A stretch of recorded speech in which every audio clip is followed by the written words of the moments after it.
and welcome back to my YouTube channel. My name is Misbehave. You can call me Mogi, Stella, or whatever you like. So I'm sorry I haven't been posting for like how many days now? Sorry for the lack of consistency, but we're back. Mkumbuke I'm a mom. I told you guys I'm a mom, so I have things to do.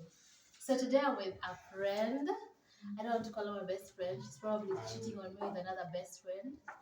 I don't claim this girl's anymore. So introduce yourself, girl. Hi, my name is Judy. My Instagram handle is handle.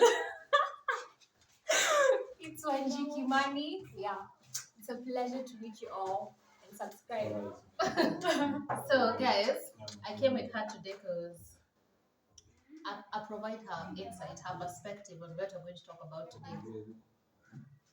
So I'm here to annoy you people. I'm here to tell you like truths you don't want to hear, but you probably need to. I'm going to give you like 5. Nilwambia this channel is about bettering yourself, growing, whether you're man or woman, boy or girl.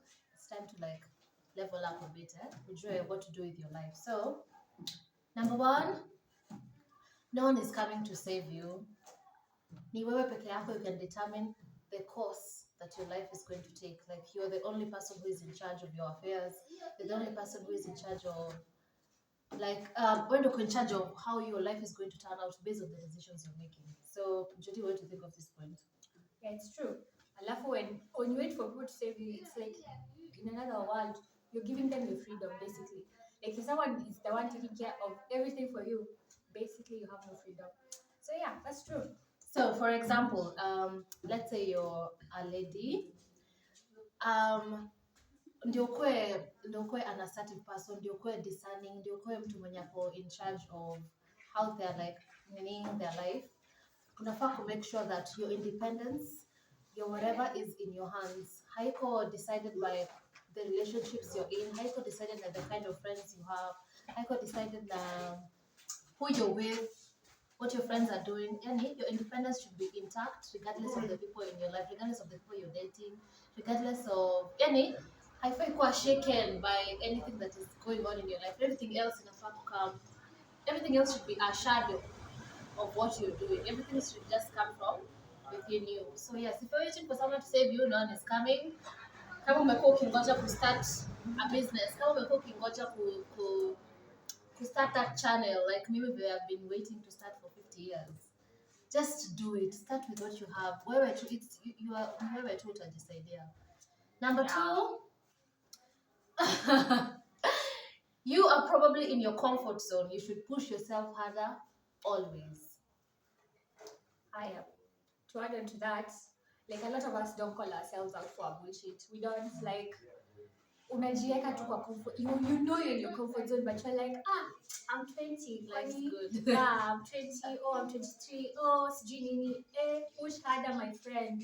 Life is hard. Like, let me not say life is hard, but there's so much out there to be felt, to be experienced. If you don't push yourself out of your comfort zone, how would I experience it basically? Yeah, so this is true. It's harsh, but it's true. But it will push you to another level and you can expect. So let's say from 2 years, like 2 years back, if you look back at the place you are at, it's ideally not where you are ungetaka to be at. But if you had worked to improve, ungekuwa maybe fast forward to where you are now. So whatever you're doing, always remember that naweza fanya hii kitu better, naweza do this thing better. And challenge yourself always. Be in a competition with yourself always. Every day you wake up, uko better you. By the time unajua, you've grown, you've glown, and sijui what to comment, but ni self-explanatory. Just push yourself every day. That, imagine ukianza sahi, like that thing you're putting off, just imagine if you start now, the small steps, even the failures are you're learning lesson. Kama mtu alicreate bad, alikuwa nani?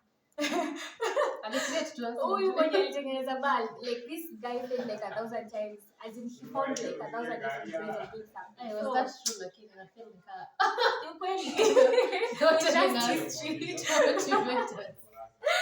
Yeah, go motivation speak. Bullshit, but you kweli. Yeah, you create your bulb at 99 times. Yes. Mpaka you work. You're learning 99 ways it won't work, so you're still learning. So yeah. Oh, Mr. Mhm. Beauty and Brains. Number 3, this is going to strike a nerve for most of you, but it's true.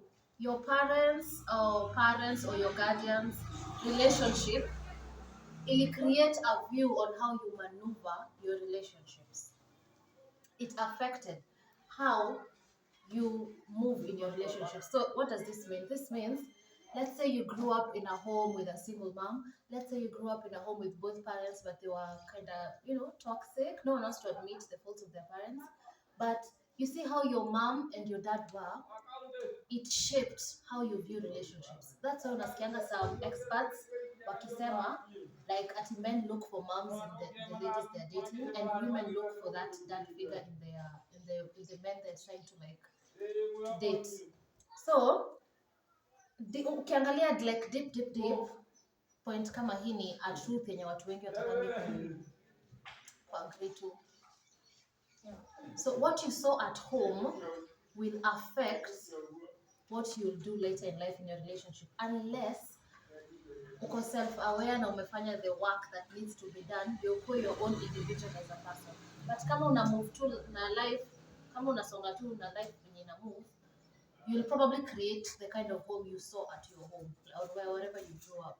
Yeah, it's true because I read somewhere there's this woman who's narrating a story like when she was running away from home, she kept on encountering people who are like her parents, her dad. She had like it was a girl with an issues, so she kept encountering men who are like her father until she had to like look within herself. Like kuna iko tunasemanga hurt people.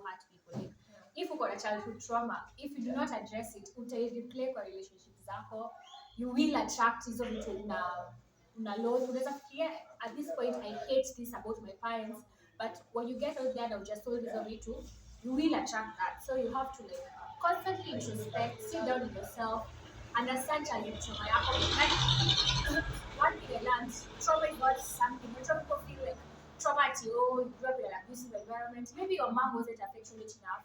So unajipata kwa relationships hadi you can't withstand touch, you're distant. That's trauma. You have to deal with that. So yeah, basically. Maybe I'll give an example with myself. Maybe all the boyfriends I've had, I really struggle with kukua touch even with my friends. Like I love you, but don't hug me. Why you touching me like that? Maybe physical touch, it just makes me feel like space. So just imagine meeting someone mwenye love language yake and I show through physical touch. So cause maybe in my home and in my mind when I saw my parents, hawako wana show affection to one another. So it's kind of taboo for me. So hata mimi kasa I have a child, I can't be lovey-dovey with like the baby daddy or like the father of the child, because naona like we shouldn't do this in front of the kid. So nilijiangalia nikaona I do this because this is what I saw. So this is what this point means. So wewe jiangalie, ask yourself, is these patterns of behavior that I have, where do they come from? Where did I see them? Why am I like this? Itakusaidia ku better yourself na kukuwa more self-aware ndio ujue how to move through life. Point ya mwisho, not all of your friends are good for you or have the best in mind for you. So, kama sahi mimi, I am a 23-year-old. Most of my friends are the ones I talked with in high school. But luckily for me, I don't think I've ever had toxic friends or people who wako na weird intentions for me. Do you think we've experienced that? Well, I don't think we have. I say in our group, because we were in a group of friends for a very long time. We've been friends for a very long time since high school. So yeah, basically is me on the outside world, me have encountered them. We have encountered people who hate you, but they're not even clear to your face. They don't like you, but because they can't beat you, they try to join you. And then things you should look out for in those kinds of friends. It's friends who can't hype you or like watch around, and energy doesn't like watch around how you feel around those people. Like there are people when you're around, you just feel a bad vibe. You go home feeling drained, exhausted. You feel like as if even though we didn't do anything overworking, I just feel weird. Energy doesn't lie. So that's when a one says that maybe your friends are not good for you. You always feel like there's something wrong, and deep down, trust your instinct. You are right. You know, like God, we have a God given ability to see things. So yeah, if you feel like something is not good for you, then it's not. So, Judy, how do you pick friends? How do you pick friends? Let me tell you, I've been lucky. Like me, let me just say I'm lucky.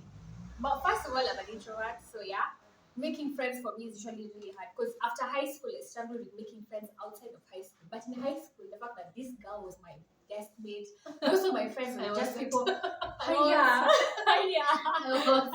So you see, so like the people I've met, I've always had them. Like me, I've always had my friends. Like in high school, we were there together every day, and you get to learn each other. But outside here, it's a struggle for me, man. Have you made friends outside like high school, uni? Yeah, 'Cause I have. imagine we went to uni with the same girls we were in high school. Yeah, and that's a problem. And then me used to pay. I was in JQuat. I used to move all the way from JQuat and go to UN to stay with my friends there because I feel like I haven't made any friends. So I never made any friends in campus, basically. None, not even one. Maybe I have a public apology to make to my friends.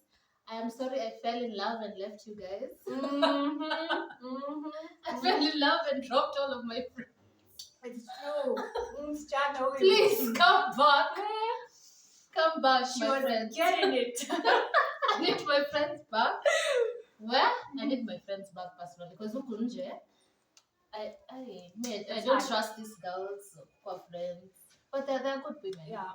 Come on, me, I have friends who are moms now that I'm a mom. They're people with, they're just nice people. Not everyone is. Just you know, you have to say that the world is that bad. So, guys, tell me what you think of this truths. Remember to follow Judy on her Instagram, Wanji Kimani. Yeah. Follow me on Instagram too, misbehave98. Remember to like this video, share it with your friends, and subscribe. Bye bye. See you on the next one.